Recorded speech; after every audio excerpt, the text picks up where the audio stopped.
If you're a long-term gamer, you felt it. That exhaustion where even your favorite franchises start to feel like work. But here's what nobody tells you. Your burnout isn't from playing too much, it's from playing the wrong games. Titles that treat you like an employee instead of a player. After plunging into real studies on replay value and gameplay loops, I found the top 10 Switch 2 games that actually respect your time while delivering maximum enjoyment. You can set any of these games aside for weeks and pick them back up with no penalty. These are titles that, to this day, cure my burnout in 20-minute sessions every time, and I'm revealing exactly what makes them work. By the way, if you like Switch and Nintendo content, be sure to subscribe to see more videos like this one. Now, onto the list. Number 10, Kirby Air Riders. Kirby Air Riders offers a unique angle on kart racers as an ultra-fast, ultra-chaotic racing arcade.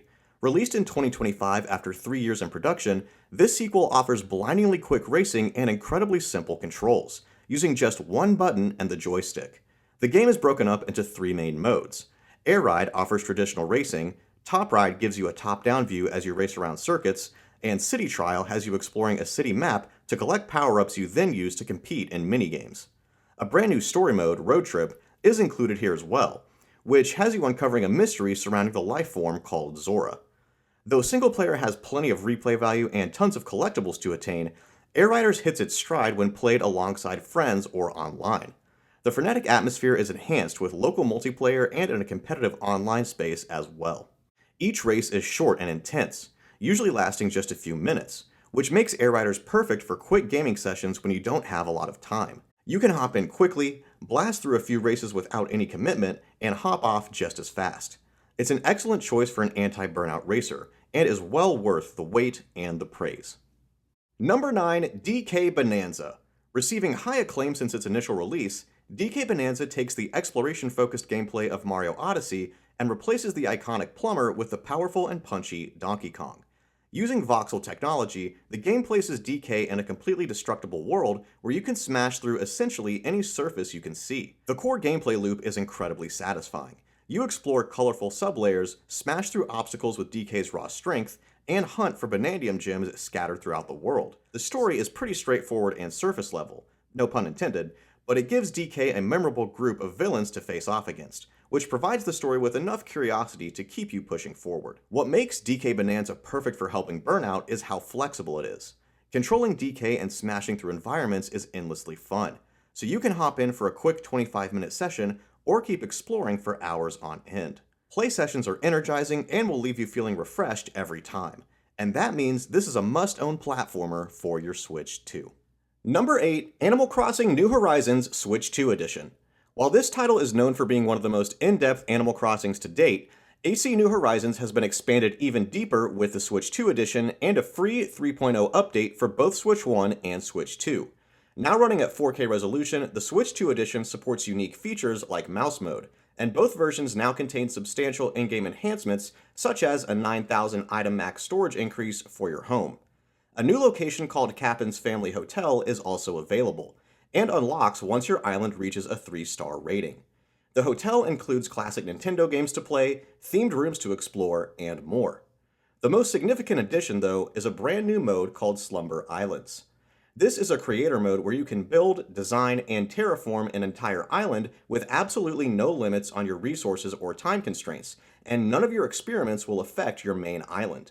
You can even build and create with friends as long as you have an NSO subscription. Even if it's been a while since you last picked up New Horizons, the addition of Slumber Islands is really what makes it a worthwhile game to jump back into.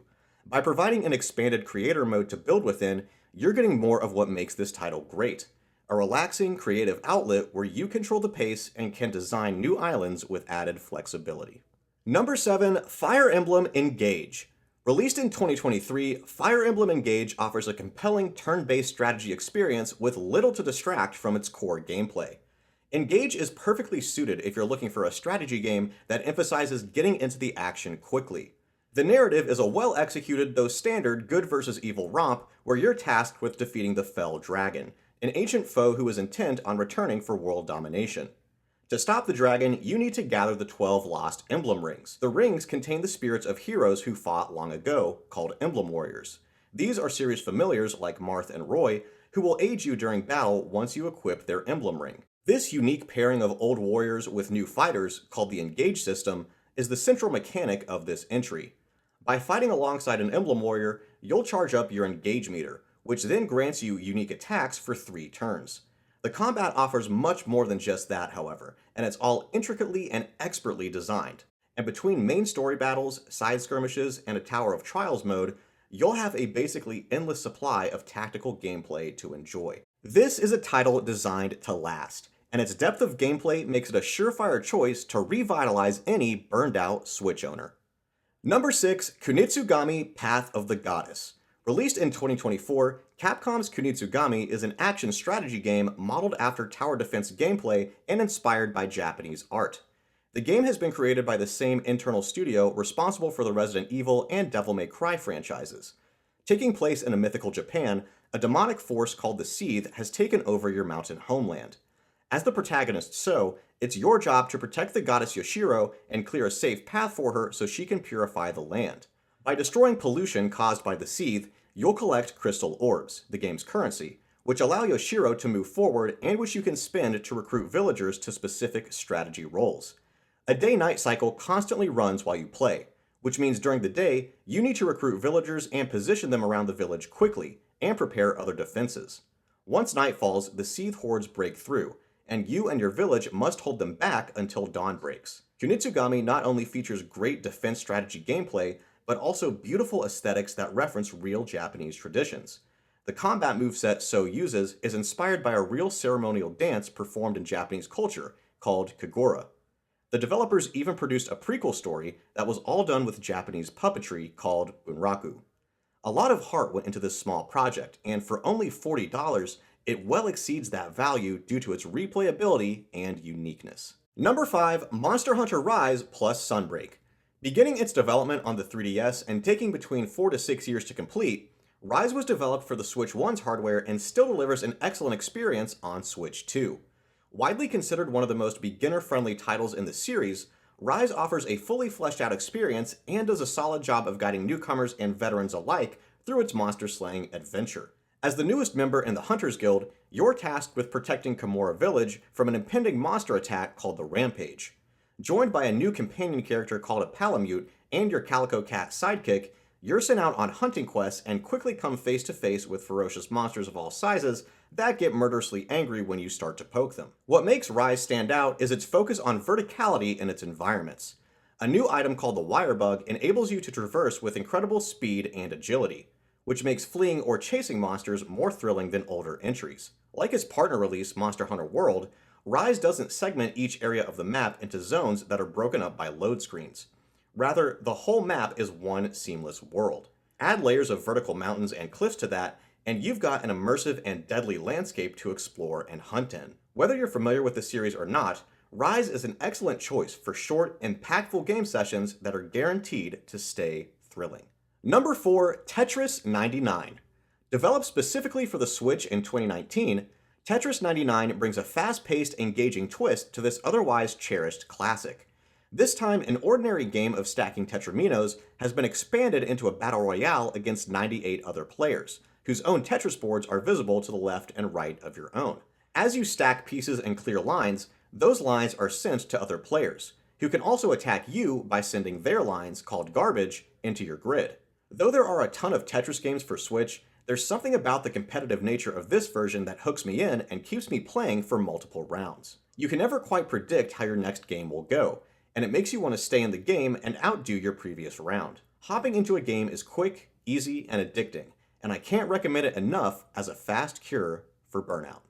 Number 3, Binding of Isaac Afterbirth Plus.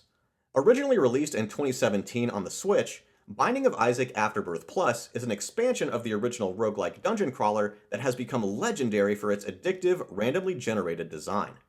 The gameplay loop is simple. Clear rooms, collect items, defeat bosses, and see how far you can get before dying. Then do it all over again with new strategies and builds. What makes Afterbirth Plus so replayable is that each run only takes 30 to 60 minutes, making it perfect for quick sessions, but the sheer variety of items, characters, and unlockables means you can sink hundreds of hours into mastering its systems. You can jump in for a quick run without any commitment and instantly enjoy chaotic, tight quarters enemy fights in one room after another. The additional Repentance DLC is also available as a separate purchase in case you wanted more variability in this already massive roguelike. Isaac has become a genre staple for many, and this Switch version provides more than ample content for roguelike fans or casual Switch owners.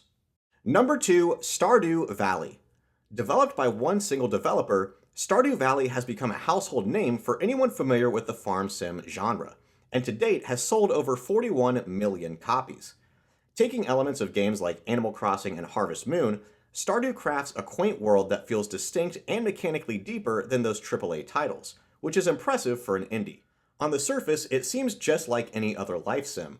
You move into a picturesque town and must fix up a dilapidated farm, bonding with the residents as the days and eventually years pass by. The mechanics of farming, mining, and fishing are also intuitive though, that it becomes addicting to see your farm expand little by little, and soon you'll get lost in either finding the next thing to collect or just maintaining your growing property. You can spend your endgame days doing practically whatever you want, and with a 14-minute endgame day cycle, there's enough time to complete a handful of tasks but still leave one unfinished. This is an indie classic in its genre, and truly feels like you could spend forever in this charming, cozy world. Number 1, Slay the Spire. Released for the Switch in 2019, Slay the Spire is a roguelike deck-building game that expertly merges card game strategy with dungeon-crawling progression. You play as a champion climbing an ominous tower, choosing among branching paths as you press upward. Each run has you progress through randomly generated floors, facing off against monsters and encountering new events. In combat, your actions are turn-based and dictated by cards drawn from your deck. Each floor you clear rewards you with options to add cards, remove them, upgrade them, or swap them out. The game offers 4 different champions to choose from, each with a unique pool of 75 cards plus access to 75 neutral cards, allowing a good amount of customization and experimentation between characters. One highlight that makes Slay the Spire stand out is how well designed the enemies are. Every single encounter presents a unique challenge in which an enemy can counter your specific deck build, forcing you to adapt and re-strategize during the heat of battle. Runs take about an hour, so time commitment is light, and you can save and quit mid-run, making it perfect if you have a busy schedule. This game cures burnout because it's endlessly replayable with zero pressure, and each run is self-contained. The satisfaction of building your perfect deck to defeat a once formidable enemy keeps you coming back for just one more attempt, and I can't recommend it enough for your Switch library. If you made it to the end of this video, comment and let me know which games do you think are best for curing burnout on Switch 2. Thanks for watching, and you can watch the next video right here.